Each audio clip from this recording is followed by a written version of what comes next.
personal story segment tonight. The financial chaos in this country is largely the fault of citizens who cannot pay their obligations, banks who lent money to unqualified people, and the federal government which failed to provide oversight. Both political parties are to blame, as I've stated.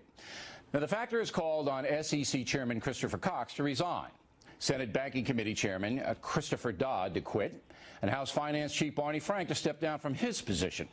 That's because for the past 2 years, Frank and his committee oversaw Fannie Mae and Freddie Mac, two government-sponsored lending agencies, which pretty much are bankrupt. Congressman Frank was asked about Freddie and Fannie on July 14th, 2008. I think this is a case where Fannie and Freddie are fundamentally sound, but they are not in danger of going under. They're not the best investments these days from the long-term standpoint going back. I think they're in good shape going forward. They're in the housing market. I do think their prospects going forward are very solid, and in fact, we're going to do some things that are going to improve them. Well, obviously, that statement turned out not to be true. Joining us now from Washington is Congressman Frank.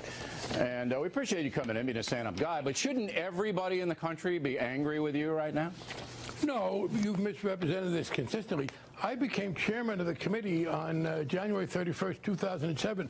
Less than 2 months later, I did what the Republicans hadn't been able to do in 12 years, get through the committee a very tough regulatory bill, and it passed the House in May. I've always felt two things about Fannie Mae and Freddie Mac, that they had an important role to play, but that the regulation should be improved. Now, from 1995 to 2006, when the Republicans controlled Congress and we were in the minority, we couldn't get that done. Although in 2005, Mike Oxley of Sarbanes-Oxley fame, a pretty tough guy on regulation, did try to put a bill through to regulate Fannie Mae. I worked with him on it.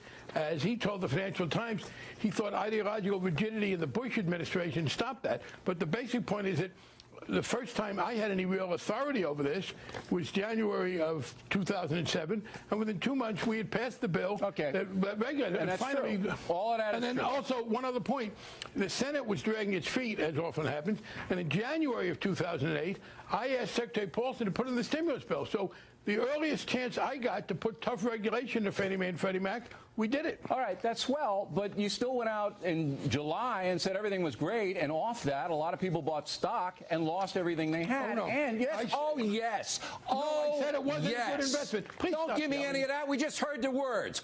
I think this is a case where Fannie and Freddie are fundamentally sound. And for you? You didn't listen to it. No, I listened to every word you said, and I have the transcript right here. I said it wasn't a good investment. Yeah, and you said going forward, we're going to be swell. I do think their prospects going forward are very solid, and in fact, we're going to do some things that are going to improve them. For a look, from August 07th to August 08th, don't look, stop the BS here. Stop the crap.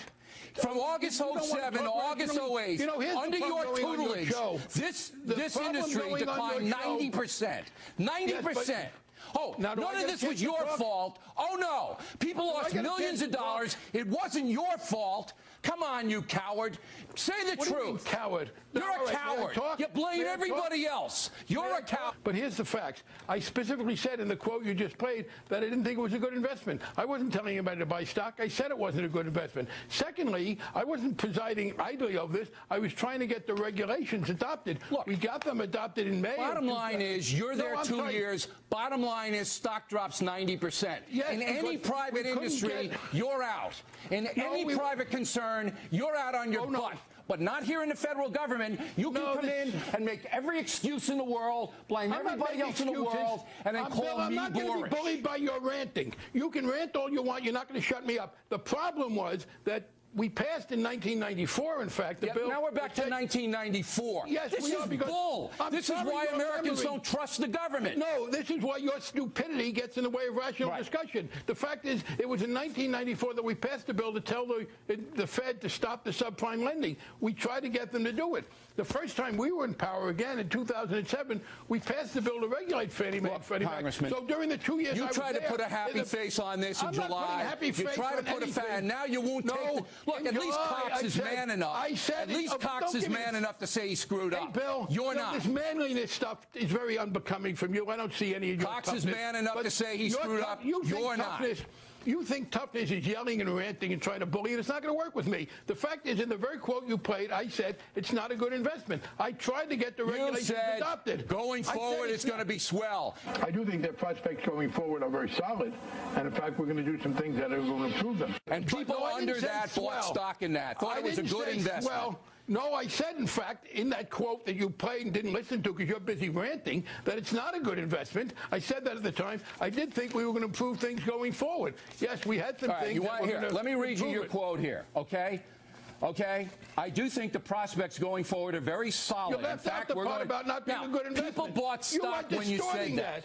Bill, you're lying by your This is what you said. Not lying. I played it and I read it. What about the part where I said it wasn't a good investment? You said it's not the investment right now, but going forward, this is going to be solid. Right. And people you don't buy it right now. I didn't say solid. I didn't say swell. You distort consistently, and you think ranting and raving. You don't want to talk about 1994 like no history is relevant. The fact is that you had a problem with an administration conservative. So to the point I know. Where it's all the conservatives. It's all the. The joke is both parties are at fault, as I stated, but one guy, Cox, says, yeah, I screwed up, and one guy, Frank, says it's everybody else's fault. No, I didn't say it was everybody else's fault. It's your fault. You are the most, you don't listen at all, or maybe you're listening and you're too dumb to understand. I am too dumb, The fact is that yes. No, you hit it. 2007, I'm too dumb. You're the brilliant guy. You're the brilliant guy who presided over the biggest financial collapse in federal history. No. I'm the dumb guy. You're the brilliant guy. And the fact is thanks very much. We got to run. Well,